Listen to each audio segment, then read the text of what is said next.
We are here, basically, this is not a traditional panel session that you always have. Because as Laolu also mentioned, we have all grown to become a family over the course of the last 5 years. So I have basically dear friends, left and right, to my left and right, and we will basically be interacting to tell you more from the documentary that you already saw, which was played, and it's quite a very, very minute part of what virtually all of us said in the recording. So I think during the editing, they took out, quite some part. But indeed, we want to also acknowledge all the dignitaries that are here, Honorable Chair, Your Excellency, Ambassador, and all other dignitaries, DG, NIPS, please, we want to lean on the existing established protocol.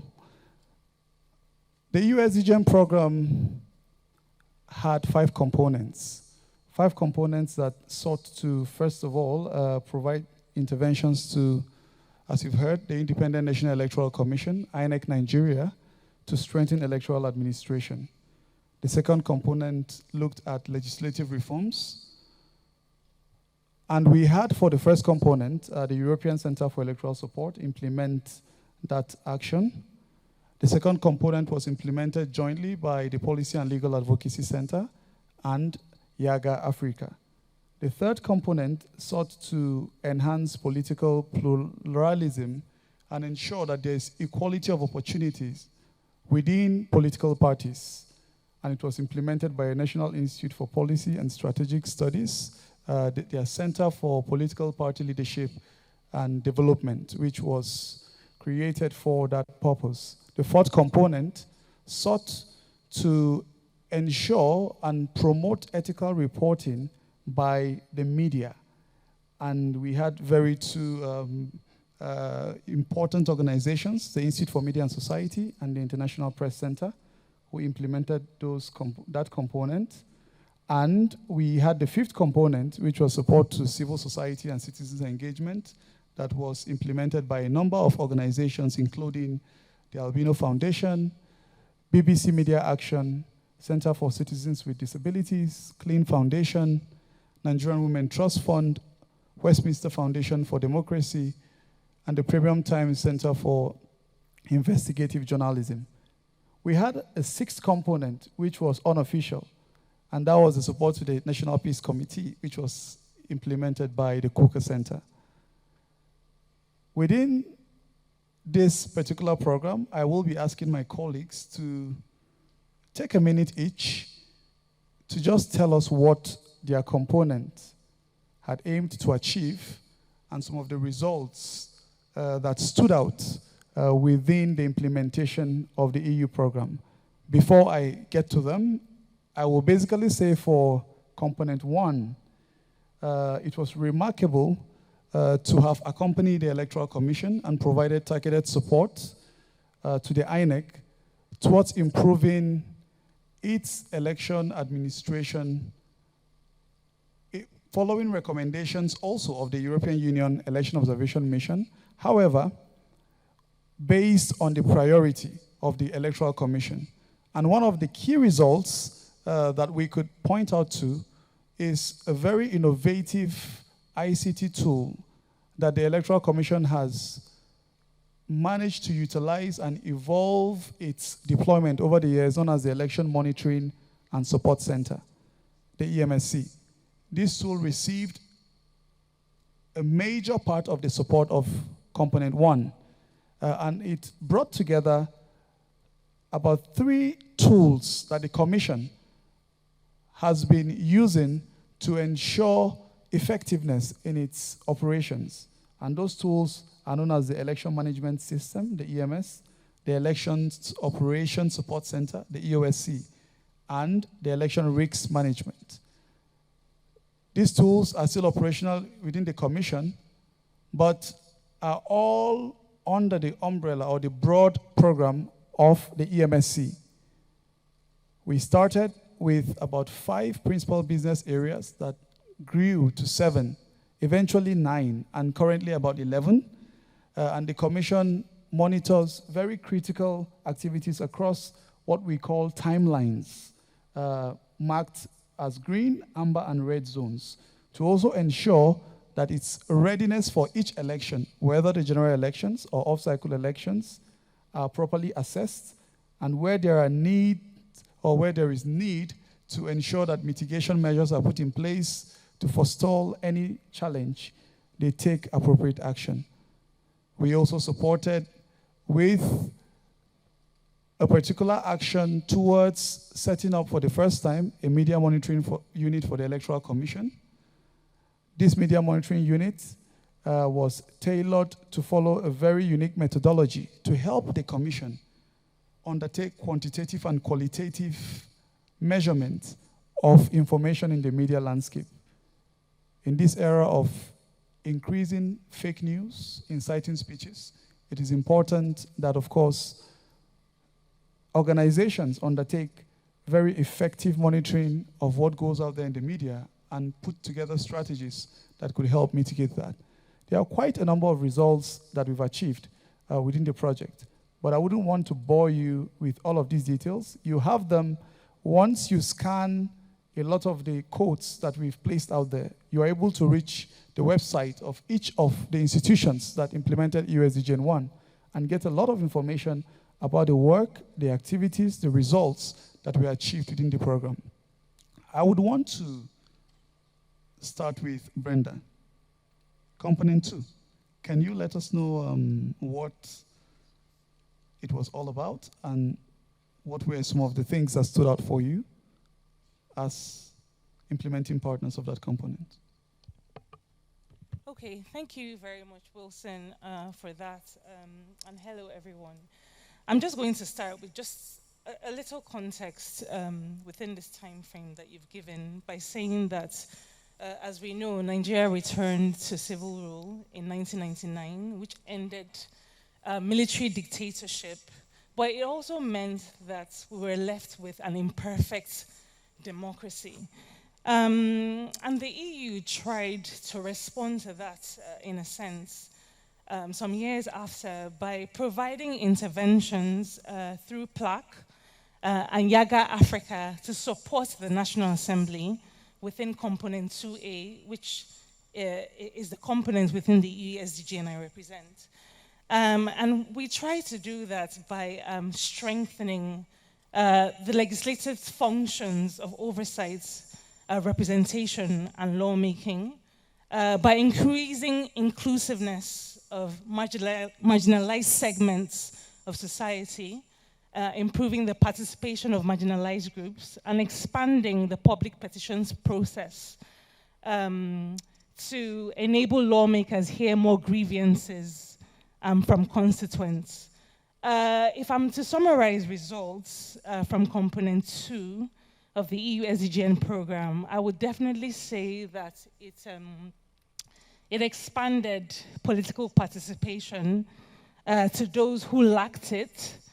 And I would also say that it showed what engagement with the National Assembly could do when you engage with it. I would say those are the major achievements of Component 2 in summary. Thank you, Brenda. Dr. Umar, Component 3. Can you please share with us what your experience was like implementing the program? Okay. Thank you, Manji. The component was working with political parties. When we began, we were working with 91 political parties. It was very, very challenging. But the first thing we did was to work with the political parties and Inter-Party Advisory Council to look at their code of conduct, which was developed sometime in 2008. We worked with them, revised the code of conduct, so it will guide their workings as political parties under IPAC. So that helped a lot because before the EU-SDGN, there has been a lot of challenges in terms of succession of leadership of the IPAC. But with the code of conduct, that was taken care of. Secondly, we decided to have the annual political party summit. It's a forum which brings political parties, INEC, civil society organizations, as well as other stakeholders to sit down and dialogue on emerging issues, topical issues concerning political development in Nigeria. And it was very fruitful. It tended to set pace for annual discussions among the political parties and other stakeholders.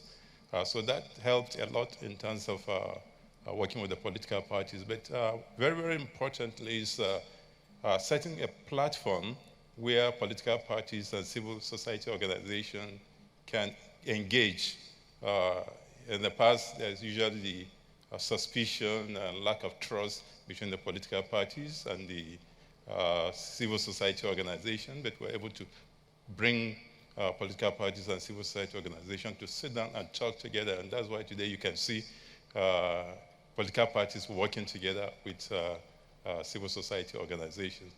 So a lot of other engagement, particularly in terms of building their capacity. A lot of the parties, except for those who are in government, have no resources to build their capacity. So we have done a lot of capacity building for the political parties, which some of them step down at the state level. Thank you. Thank you, Dr. Omar. I'll come back to you on how effective those interventions were. But before we do that, let me check with Mr. Larry Arugundade. For the media, you know, you're always in the news as a media. Do you think there was anything significant that was done within the EU-SDGN? Well, I think so, because in designing the interventions under Component 4, which had to do with the media, we essentially looked back in order to look forward. Looking back, we had been monitoring media coverage of elections since 1999, and we could see a number of gaps. In 2015 particularly, there was the preponderance of hate speech in the way and manner media organizations reported some of the presidential candidates. So the goal this time around was to have a multi-media stakeholder buy-in for credible reporting of elections in terms of its fairness, in terms of its access, in terms of its inclusive focus, and in terms of holding leaders accountable. On this basis, unlike in 2015, when just 8 media organizations came together and endorsed the Nigerian Media Code of Election Coverage, in 2018, under the EU-SDGN, we were able to bring together all the umbrella media organizations of the media, and as a matter of fact, over 300 individual media houses that endorsed and subscribed to the Nigerian Media Code of Election Coverage, which was a statement of commitment to provide credible information so that citizens can make informed choices in the electoral process. I thought that was monumental. Monumental also was the fact that we engaged with one of the key stakeholders in the electoral process, the National Broadcasting Commission, because it regulates the broadcast media. And you cannot underestimate the impact and the effect that the broadcast media have on populations when it comes to elections. The radio and television reach millions of audiences simultaneously. And what we sought to achieve there was for that regulatory body to understand its functions under the legislation, and the engagement led to a process where the National Assembly, for example, has to begin the review of the laws, establishing, these institutions. This, for me, would be, some of the, key takeaways or the outputs or achievements that we can speak of when we're looking at the interventions that we made. And of course, we are able to say that the result that we saw was the fact that, unlike before, the media was actually more professional. And in one particular area, just to make this final point, was the fact that, unlike in 2015 when we had limited audience when it comes to the exposure for the candidates, the presidential candidates, for example, most political debates were limited to 2 or 3. But in 2019, broadcast media organizations and many others organized debates and exposed the candidates to audiences, not just at the national level, but in the various states. I will come back to Chigozirim before I touch President Jake. Chigozirim, we had quite a number of partners for component 5. So can you just touch on what some of the partners had done? Of course, without mentioning them, because I'm sure there are quite a lot of things you have to say, but on some of these partners, could you just highlight what component 5 achieved? Yeah. Good day, everyone. The component 5 aspect of the program was focused on 2 broad thematic areas. One is election security, and the second one on inclusivity. So inclusion of persons with disabilities and other vulnerable communities. And so to realize this, we actually reflected on what was in terms of looking back and also ensuring that we got it right. And so one key outcome or 2 that I will say, one, the fact that 75% of peace agreements were actually implemented by political actors. Recall that in the build-up to the 2019 general elections, the tension, the political racketeering, the threat level was high. And so the peace agreement was actually very outstanding. And also for us is the fact that we were able to provide evidence-based data that actually contributed or supported key stakeholders in the deployment of manpower and other resources before the elections. And so the evidence-based, the findings from the research conducted, the nationwide threat assessment conducted under this particular component was actually able to identify hotspots. And the hotspots actually helped security agencies in their deployment. And one key thing that actually happened was the fact that we were able to compare notes with security institutions such that the findings were able to also used in such a manner that the deployment was very important and impactful on the overall outcome. And so at the end of the day, the peaceful outcomes that we all saw, the safety and security issues that was calm, and the fact that Nigerians were safe throughout the period was actually as a result of the interventions under this particular component 5 of the program. And also finally to say that these activities were implemented both during and before rather and during the elections. On election day proper, under this particular component, in real time, we provided stakeholders, we provided Nigerians with security aspect of the elections. And this contributed in a manner that Nigerians were safe, electorates went out to cast their votes, INEC officials were on duty to do the needful, civil society organizations and election observers were safe to do the work. Collectively, we promoted public safety and security, and we mitigated electoral violence. Thank you. Thank you, Chigo. President Jake, you are also a part of that component, so I'll give you a minute to add to what Chigo has shared with us. I know you got the title Double President Jake during the program, so I apologize. I shouldn't give you time, but for a minute or 2, yes. Thank you. I'm still struggling with this. Okay, here we go. Manji, thank you very much, and thank you, this wonderful audience. Let me start my intervention with a 5-second story. It's the story of the fact that I was not able to vote until I was 58 years. At the moment, I'm 61, and I think I look good at 61. And Professor Mahmoud heard my story and said to me, what can I do to ensure that you and the entire community of persons with disability will vote? And he started with me by flagging off the voter registration, and it was this singular effort that I was able to vote for the first time. So I say thank you, Professor Mahmoud. With that said, our component focused majorly on driving disability inclusion.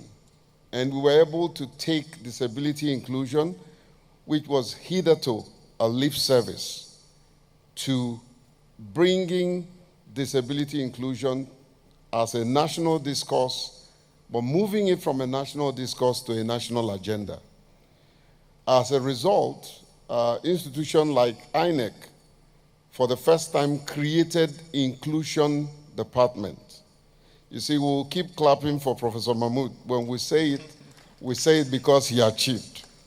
And of course, in moving forward, we were able to bring political participation in the electoral process to the front burner.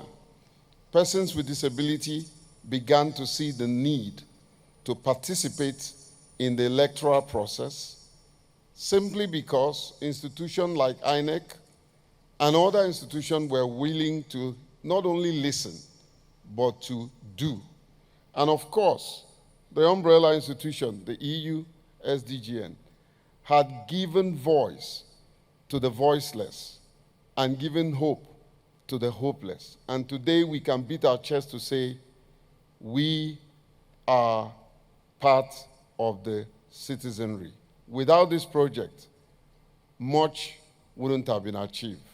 And with the incoming project, I believe that much more will be achieved. Thank you, Manji. Thank you, President Jake. I would want to mention to all of us that for us, the implementation of the project was not without challenges. And I'm pretty sure if you go from one partner to another, they will share stories of some of the challenges we faced trying to implement the project. For us, in terms of support to INEC, I know that one of the challenges, once you have a good election, and the next moment you have another election that is not so good, it sort of impacts on the work you do, because stakeholders are asking, what is happening? What are you achieving? We have a lot of information, and we know where some of the challenges come from. Oftentimes, they are external than internal. However, you are unable to even say that. I have had people engage me, and they would say, do you work for INEC? Why are you defending them so much? So out there in the public space, I avoid conversations around elections. You will not find me making any comment on social media deliberately for that reason, because there is so much we know, we have seen in terms of the work that we do, that sort of influences the process beyond what people out there see. And we just wanted to highlight that. Again, as Jake said, you would be given a lot of commendation to the Electoral Commission. You will not understand why. But working with them, with the technical team, trying to see how we can support the process and seeing the kind of challenges that they go through, we are really grateful for the results, the successes, which you can also check when you see the various observer reports from the 2019 general elections that also acknowledged remarkable improvements in terms of electoral administration. Yes, they had highlighted the challenges, but they also acknowledged that. If you go for the off-cycle elections, we had one or two, particularly, of course, Kogi, that was not so good. But from Edo, Ondo, you could also see the commendations that have come to the Electoral Commission down to Ikiti and Oshun recently. And we hope that this will continue to build up to the 2023 general elections. I would want Lanre to also tell us there was something that we kept on discussing during the project. And I remember Professor Bolade will say, the MBC code again, when will you achieve it? This is something that was repeatedly, mentioned to us by the media cohort. Their effort to review and update the broadcasting code. What is that? What is happening? Well, it's an ongoing engagement. We had the bill for the amendment of the act establishing the National Broadcasting Commission in the National Assembly. We participated in the public hearing.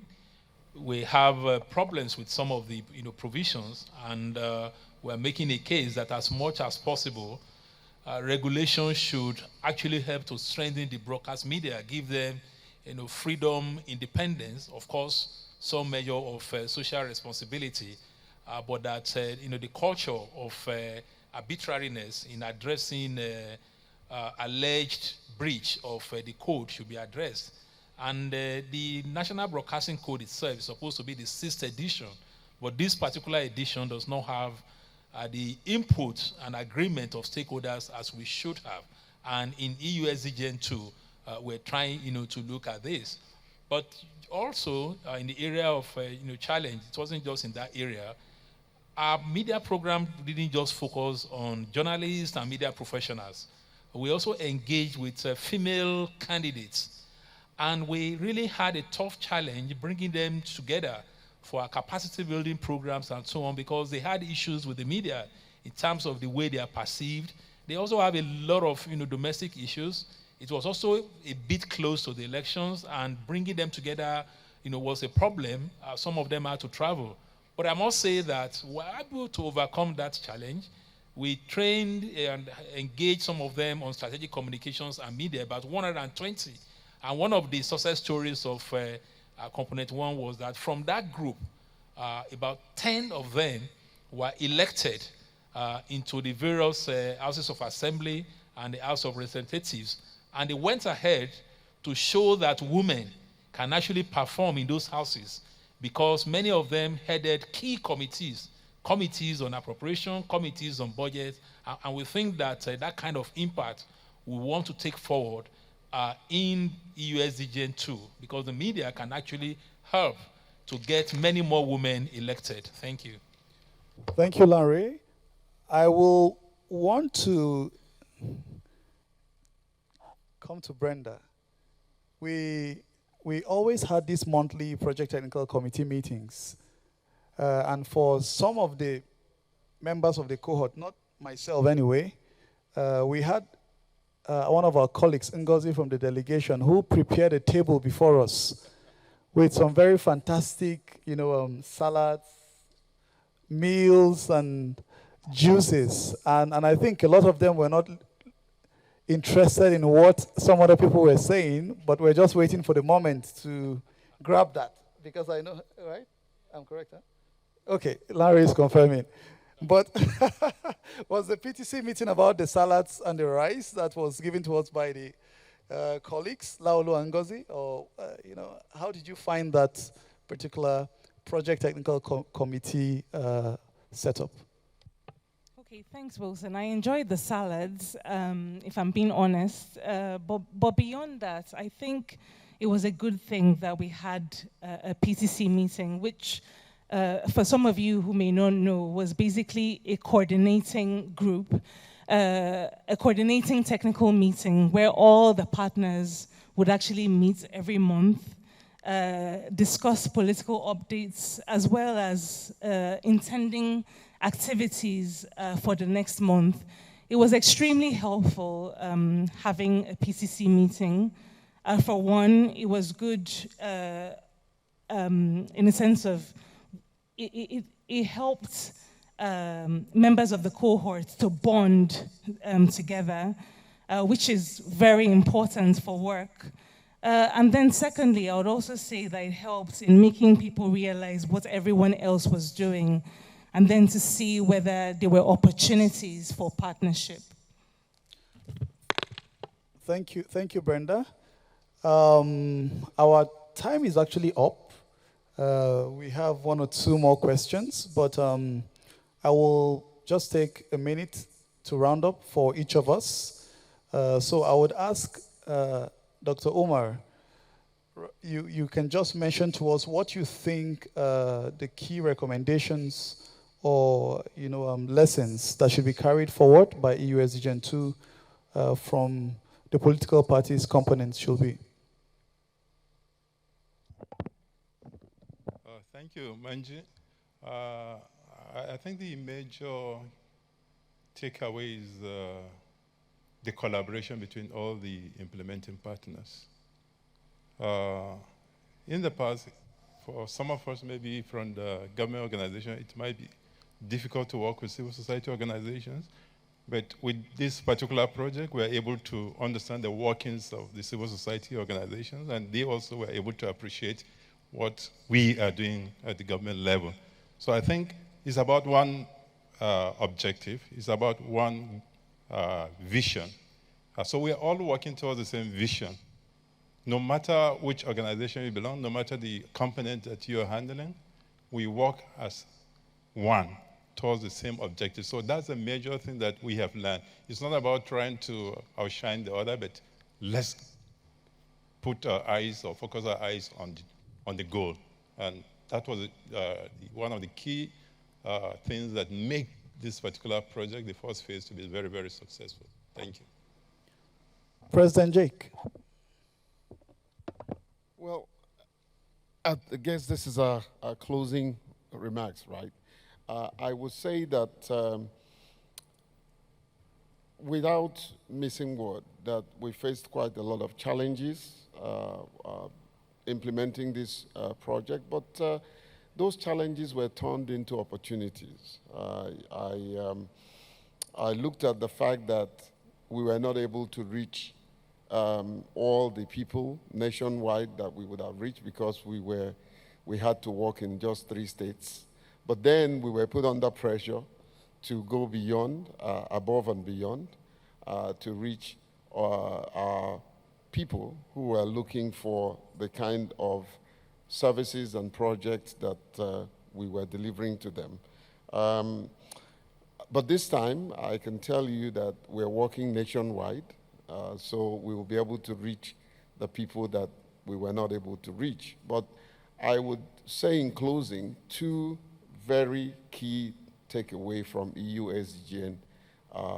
One was the fact that we provided guideline, which was midwifed, supervised, and led by INEC. And that guideline was unbundled for 1, the electoral bodies, which is INEC, 2, the political parties, and this is guideline on disability inclusion, the political parties, and the most impactful and the newest was the interagency security operatives, that they now have a guideline which they can follow in ensuring disability inclusion. Now, the other thing is the legislative inclusivity, driving and ensuring that we repealed the 2010 Electoral Act draconian section 56, subsection 1 and 2, replacing it with the current disability-friendly Electoral Act section 54, subsection 1 and 2. And thanks and kudos to Aja, who is in the room, and several people in the National Assembly who listen to us, not out of sympathy, but out of empathy. Let me also, since I have been praising Professor Mahmoud, and you're here, and we had a chat about the IRED, the election report portal, and you did promise me that it was going to be an inclusive dashboard.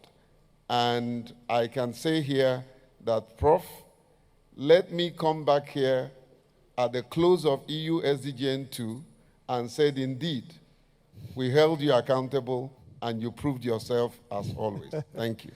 Thank you, President Jake. Brenda, he has eaten into your time, so please, a few seconds. Okay, so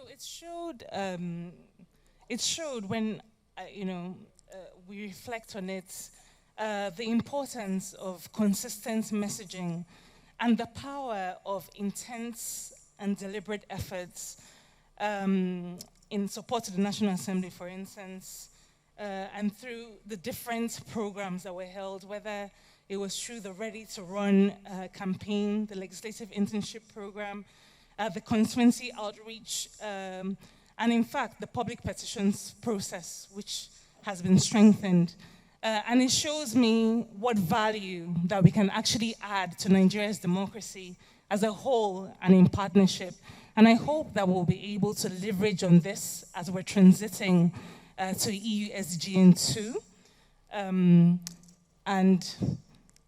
I hope that it would also feed on to Nigeria's 2023 elections. Thank you, Brenda. Larry, 1 minute. In spite of all our efforts, a lot of capacity building, a lot of engagement, the EU Election Observation Mission, in its final report, still identified some gaps in the media coverage and reportage of elections. Going forward, we will be having more engagement with media professional bodies, Nigerian Union of Journalists, Nigerian Association of Women Journalists, Nigerian Guild of Editors, Guild of Corporate Online Publishers, and many more, so that we can improve on those areas, particularly the specific problem of fake news and hate speech. And in doing this, we're actually going to be working not just within the media, but also with INEC, because already we see a lot of elements of fake news. And countering fake news, especially through fact-checking, will be one of the things that we will be doing going forward to ensure that the media in Nigeria continues to serve as the oxygen of our democracy by providing credible information in the electoral process. Thank you. Thank you, Larry. Finally, Chigo. Yeah, so for us, under the component 5, reflecting on this component is to say that it's been very helpful. So our greatest challenge over the years from 2011 down to date is the fact that politicians, they are the greatest threat we have had in this country. What I've just said is empirically based. And so it's just to appeal that going forward, there is need for us to be very intentional in engaging with them. And also to say that looking through the environment of our operation, talking about Nigeria, in the lead up to 2023, you see that the threat level is more sophisticated. So the killings across the 6 geopolitical zones, the trend that we have witnessed, or we are witnessing presently, is different from what it was in previous elections. And so that tells you that we need to triple our efforts. We need to be very strategic. And this is where we need the efforts of everyone to actually work together to ensure that Nigeria remains as a nation, and that the killings, the kidnapping, activities of the criminal elements across the 6 geopolitical zones are reduced to the barest minimum. And just to appeal that the peace commissions, both at the state and the national level, and also our organizations like CLEAN, this is where our expertise are needed. And finally, is the importance of ensuring that these criminals, those that have kept you and I, awake in this country, speaking to the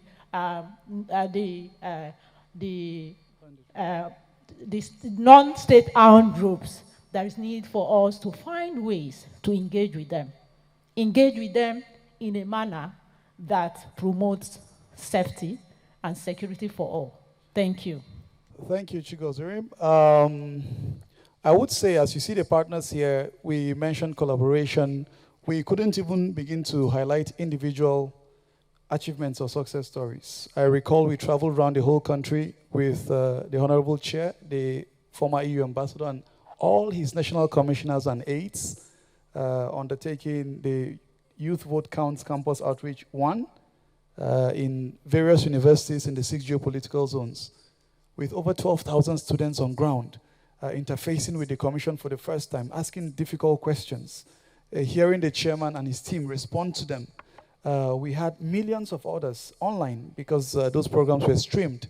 We had those hits, over 65 million per event. We may not be able to physically cite ourselves in some spaces, but we also note, the incredible achievement that the visibility of the program has also brought to development programming and in particular election support in Nigeria.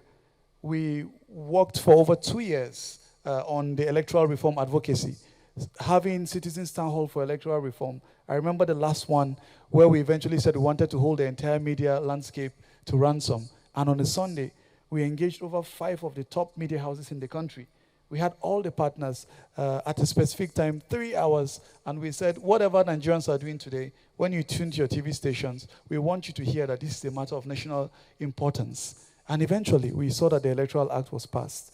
We want to really appreciate each of the partners that have contributed to these very laudable achievements. Thank you all to all the colleagues for the incredible work we've done in the past 5 years. Thank you to the Electoral Commission, the National Assembly, ably represented here, the media partners, political parties, IPAC, all our beneficiaries for CACON that really opened up their doors to us, interacted with us, told us what their challenges were. Openly, they told us in confidence to see how we could help them. And I would like to conclude to say, indeed, there is no perfect election anywhere in the world. You can continue to look at what is happening from one country to another, but what you have are currently processes that should be consolidated upon, should be supported, a democracy that should be nurtured, so that institutions become resilient to some of these external factors that we've mentioned that tends to impact negatively, on this path to progress that we are all achieving. With that, we say thank you to the EU as a cohort. Thank you to the EU for the funding support to each and every one of us that has made this remarkable work a success. Thank you very much.